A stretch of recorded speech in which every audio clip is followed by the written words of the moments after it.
Hello guys, कैसे हो आप लोग? आई होप सभी बढ़िया होंगे, अपने लाइफ में एंजॉय कर रहे होंगे। तो गाइज, ये अपनी एसईओ टॉक्स की सीरीज चल रही है, जिसका ये आज का अपना पार्ट होने वाला है। How many activities are in on page SEO.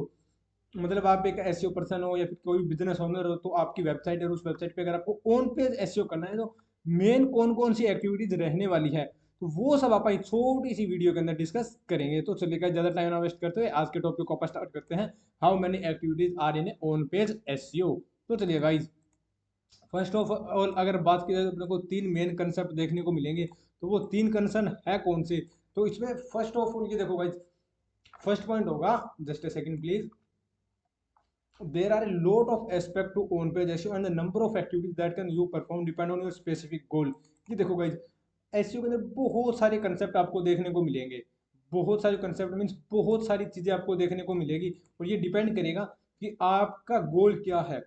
हो सकता है आप एक सिंपल कॉन्टैक्ट का पेज पे कंटैक्ट लिख रहे हो, होम पेज पे कंटेंट लिख रहे हो, या फिर हो सकता है किसी और पेज के लिए कंटेंट लिखते हो, किसी ब्लॉग पेज के लिए कंटेंट लिख रहे हो। तो उसके थोड़ा बहुत अपने को ना इसके अंदर डिफरेंशिएशन देखने को मिलेगा इन एक्टिविटीज के अंदर। उसी के साथ साथ आपकी इंडस्ट्री क्या है, या फिर आपकी वेबसाइट किस सीएमएस में बनी है, या फिर किस टेक्नोलॉजी पे बेस्ड है, वो सारी चीजें कहीं ना कहीं फिर जाके ऑन पेज एसईओ को अफेक्ट करती है। देन गाइज, ये तो अपने को समझ आ गया। देन उसके बाद नेक्स्ट आता है कि ऑन पेज एक्टिविटीज में क्या क्या चीजें होगी। तो उसमें आपकी वेबसाइट को ऑप्टिमाइज किया जाएगा। जैसे बोल सकते हैं, आपका किसी पेज का टाइटल होगा। कोई भी पेज है, अगर आप भी विजिट करते हो तो उस पेज का क्या देखते हो? टाइटल देखते हो। आई गेस ये वीडियो आप देख रहे हो, तो इस वीडियो का आपने इसका थंबनेल देखा होगा। थंबनेल के बाद क्या होगा?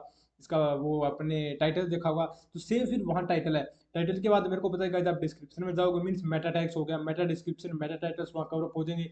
देन फिर वहाँ आएगा कीवर्ड रिच कंटेंट, मीन्स आप ये कंटेंट, ये वीडियो देख रहे हो, अगर ऑन पेज की बात की जाए तो उसका वो टेक्स्ट कंटेंट हो जाएगा। वीडियो की बात की जाए तो उसका कंटेंट खुद का होगा।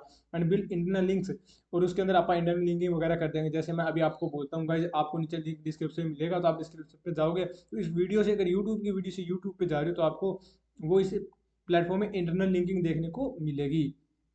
ठीक है गाइज, इंटरनल लिंकिंग के साथ साथ एक्सटर्नल लिंकिंग का भी कंसेप्ट रहता है। तो ये सारी चीजें अपने को एक ऑन पेज एसईओ में देखनी होती है। तो आप अभी वो पॉइंट्स अपन देखेंगे, जो मेन जो ऑन पेज एसईओ के अंदर क्या क्या इंक्लूड होते हैं। ये तो अपन एक बेसिक सा ओवरव्यू था, जो कि ये मेन पॉइंट्स, ये अगर आप इन चीज पे फोकस करते हो ना, तो आई विल डैम श्योर कि आपको कहीं ना कहीं ऑन पेज एसईओ से अच्छा रिजल्ट मिलेगा। तो चलिए, सबसे फर्स्ट आपको देखने को मिलेगा, integrate relevant keyword into your page. First of all क्या कहा? Integrate relevant keyword into your page. मैंने क्या कहा? जो भी कीवर्ड है, जैसे आप किसी भी लोकेशन को टारगेट कर रहे हो, या फिर आप कोई भी प्रोडक्ट को टारगेट कर रहे हो, कोई भी ब्रांड को टारगेट कर रहे हो, एक चीज याद रखना का, एक पेज के लिए एक और उसके एलएसआई कीवर्ड्स को ही टारगेट करना। ये नहीं कि एक ही पेज के अंदर आपने मल्टीपल कीवर्ड्स टारगेट कर दिए अलग अलग चीजों के, तो वो कहीं ना कहीं फिर वो फिर मिक्सअप हो जाएगा। तो ये चीज आपको हमेशा ध्यान रखनी है।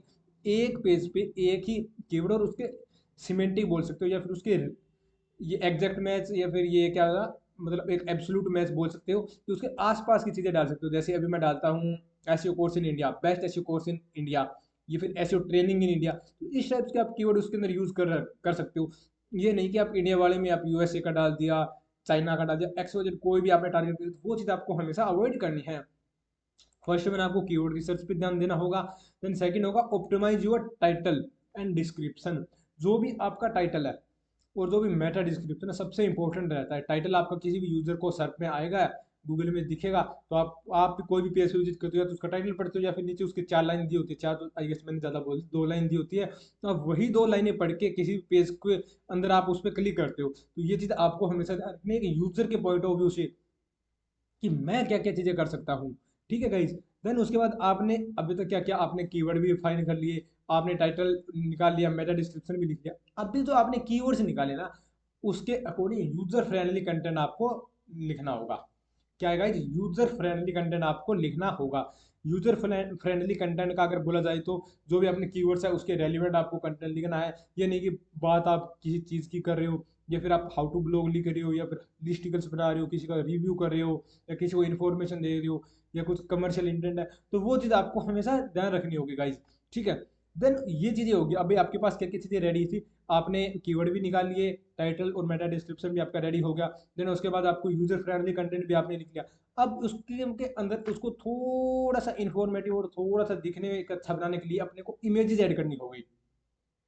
अगर इमेजेस की बात की जाए, तो इमेजेस का आपको आई गेस एक फैक्टर पता होगा, आल टैग्स। आल टैग्स जो कि इमेज को डिफाइन करते हैं। तो आपको हमेशा इमेजेस डालनी है और इमेजेस के साथ साथ आपको आल टैग डालना है और आल टैग के साथ साथ आपको इमेज का फॉर्मेट होगा वेब पी फॉर्मेट आपको हमेशा रखना होगा।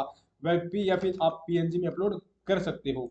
ठीक है, मैं तो आपको वेब पी का ही रिकमेंड करूंगा और इसके साथ साथ आप आल टैग वगैरह आप यूज करो, तो ये आपकी खुद की चॉइस है। ठीक है गाइज, देन फिर नेक्स्ट आएगा ऑप्टिमाइज योर यूआरएल। आप जो भी यूआरएल्स होंगे उनको आप ऑप्टिमाइज कर सकते हो।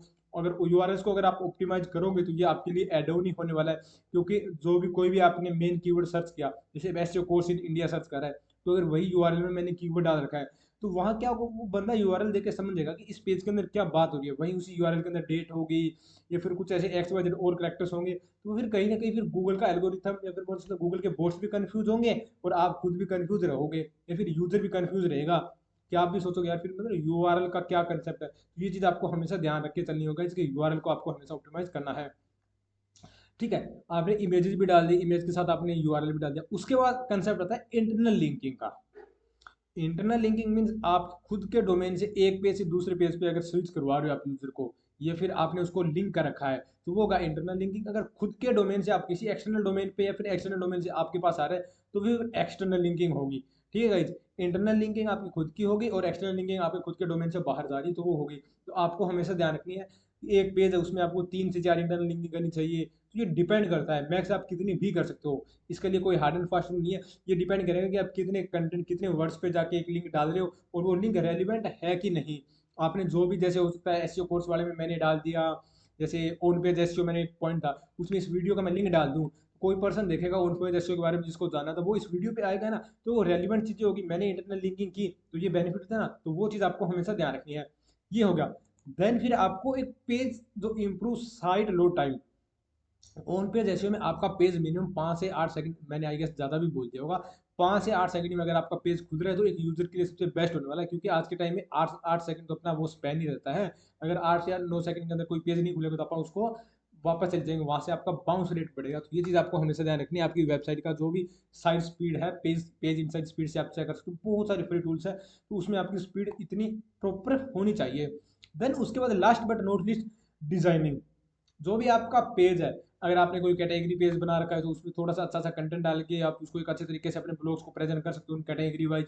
आपका अगर कॉन्टैक्ट्स का पेज है तो आप उसको प्रेजेंट कर सकते हो अच्छे तरीके से। एक उसका यूआई यूएक्स एक अच्छा होना चाहिए और वो यूआई यूएक्स के अकॉर्डिंग आपकी पेज स्पीड बेटर होनी चाहिए। और उसके साथ साथ आप जैसे फीचर स्कीमा, ये स्कीमा मार्कअप्स हो गया, जो फीचर स्निपेट्स हो गई, वो सारी चीज़ें आप कभी आने वाली वीडियो में करेंगे। ये जो बेसिक चीज़ थी वो आप एडवांस ऑन पेज के अंदर वो चीज़ें कवरअप कर सकते हैं। बाकी ये जो मैंने आपको बताया, ये अगर इन चीज़ों पे अगर आप फोकस करते हो तो आपके लिए बहुत ही अच्छा बेनिफिट होने वाला है गाइज। तो आई होप आपको ऑन पेज के बारे में ये चीज़ें समझ आ गई होगी गाइज। तो आज की वीडियो में इतना guys. Okay, thank you friends, have a nice day. मिलते हैं अभी नई वीडियो में नई टॉपिक के साथ।